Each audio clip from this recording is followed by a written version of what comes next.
Are you constantly bloated, burping after meals, or feel like food just sits in your stomach? It might not be what you're eating, instead, low stomach acid. In this video, I'm going to show you how to naturally support your stomach acid, starting with simple habits and then adding in supplements that made a big difference in my own recovery. You'll learn some really common mistakes that you might be making every time you sit down to eat, how I used apple cider vinegar and betaine HCl, and why improving your digestion starts even before you take a bite. Then stick around to the very end because I'm going to share the exact dosages and how to take those stomach acid boosting supplements I mentioned in this video. What's up and welcome to the video. I'm Dr. Daniel Ricciardi, gut health expert, licensed pharmacist, fitness enthusiast, creator of SIBO Shortcut, and the gut health supplement bloat blocker, an IBS solution that I designed this past year that uses natural ingredients and addresses bloating, gas, and irregular bowel movements. It works by addressing leaky gut and improving your long-term gut health. To learn more, click the link down in the description below or the one right here on the screen.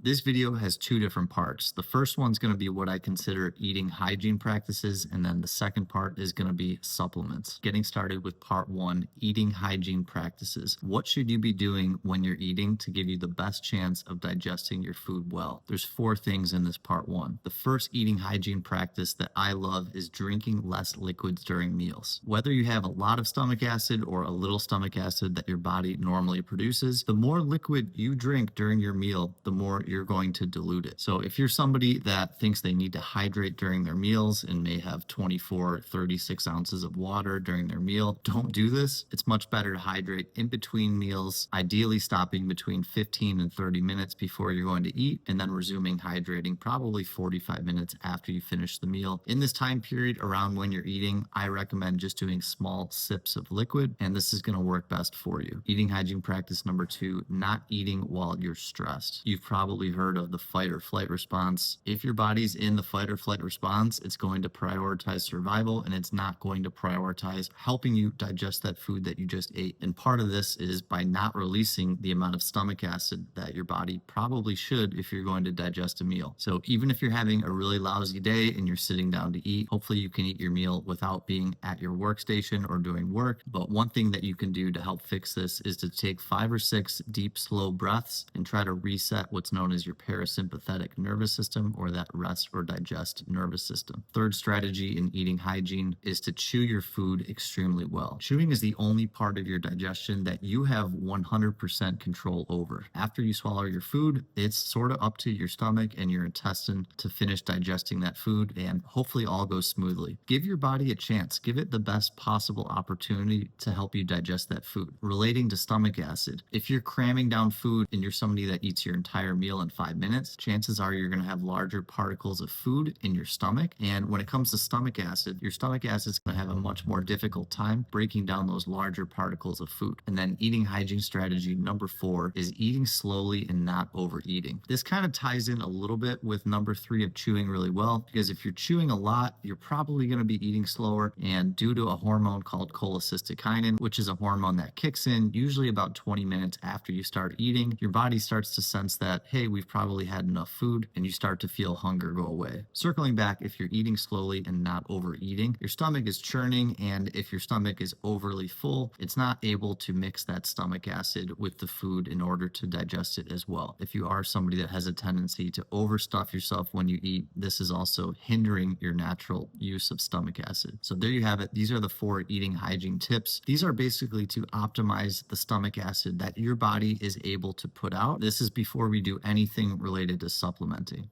Now hopping into part number 2, the supplements. Starting back in 2020, I was getting rid of small intestinal bacterial overgrowth, and after I was able to fortunately do this using betaine HCl and apple cider vinegar, these were part of my strategy to help heal my gut and improve my digestion and maintain it long term. I used betaine HCl and apple cider vinegar pretty consistently for the first year after treating SIBO, and then attempted to wean off a couple times. I didn't actually stop using them completely till about 3 years after SIBO was gone. I just felt when I tried to wean off, I didn't feel quite as good, so I kept using them for the time being. What are the benefits of apple cider vinegar and betaine HCl? There's 6 benefits that I noted right off the bat. Number 1 being it speeds up the clearance of your stomach, meaning it helps break down food, specifically proteins, so that food can clear your stomach a little bit quicker, improving digestion and probably limit the amount of belching and bloating that you have. Number 2 may surprise you, but it can actually control heartburn. A lot of heartburn is actually not caused by too much stomach acid, just by having stomach acid in the wrong place, which is up in the esophagus. It's actually when you have too little stomach acid, the food sits in your stomach longer, doesn't digest as well, can produce gas, force open your lower esophageal sphincter, and that stomach acid that isn't as strong, but still really acidic, a lot more acidic than the esophagus wants to be dealing with, ends up getting up there and causing you pain. So by adding stomach acid, we can actually digest food better, prevent that gas from being formed and opening up that lower esophageal sphincter, which can lead to heartburn. Number 3, this has to go with digestion, but it helps with the absorption of certain vitamins and minerals, some of them being calcium, iron, magnesium, and B vitamins. And number 4, it kills some of the bacteria that enter your body through food and beverages. These benefits are mutual for all apple cider vinegar and betaine HCl. These last 2 benefits I'm going to mention now are more specific just to apple cider vinegar. The first, or number 5, depending on how you look at it, is being able to control blood sugar, which there's quite a bit of research on this for apple cider vinegar specifically. And then the 6th benefit is fat loss. If you want to learn more about it, I actually made a video right here, which you can click. How should you take apple cider vinegar? If you're using apple cider vinegar for digestive purposes, using 1 to 2 tablespoons in a little bit of water in the middle of your meal is going to be your best bet. Taking in the middle of your meal is helpful because when you do this, you start eating and your body's able to release the stomach acid that it is able to put out, and then you supplement with the apple cider vinegar. If you're using the apple cider vinegar for fat loss, using 1 tablespoon in the morning on an empty stomach is a good way to go. Is there a best timing for taking apple cider vinegar and betaine HCl? As I mentioned before, I prefer taking these in the middle of the meal so your body can put out the stomach acid it is able to, and then you supplement with the apple cider vinegar or betaine HCl. Taking it before the meal can also work as well. You may be limiting the amount of stomach acid that your body can naturally produce, because when your stomach senses that stomach acid from the vinegar or the betaine, you may have what's known as a negative feedback loop where your body says, okay, we got some acid, we're not going to release our own. And I probably would not use these after the meal for a couple of reasons. One is if the pill doesn't get all the way down your esophagus. If it opens there, it's going to really irritate your esophagus. This is going to feel exactly like heartburn. And secondly, it may be a little bit too late and you may not be getting the full benefit of taking the supplement. How to take betaine HCl with pepsin? I would definitely start low and go slow. I would start with 1 capsule of betaine HCl with pepsin. Standard dosage for this is about 650 milligrams of betaine HCl. The pepsin amounts can vary. I wouldn't worry about this as much. The highest dosage that I've seen per meal is about 8 capsules at 650 milligrams per capsule of betaine HCl, or 24 total capsules per day at 650 milligrams of betaine HCl. I would not exceed this if this dose is not working. Chances are if you're adding more, it's probably not going to do anything, and always use the lowest effective dose. If you notice 1 capsule helps you a lot, I would stick right with 1 capsule. Lastly, how long should you take betaine HCl or apple cider vinegar? I like to say if you start taking these supplements and you notice a benefit, use it for 3 to 6 months and then attempt to discontinue or lower the dose, wean off, to see if this supplement is still serving you. If you want to learn more how to take betaine HCl, some of the directions on tapering up and down are a little bit more complicated. If you want to see how to do this, I linked a video down in the description below titled How to Take Betaine HCl with Pepsin.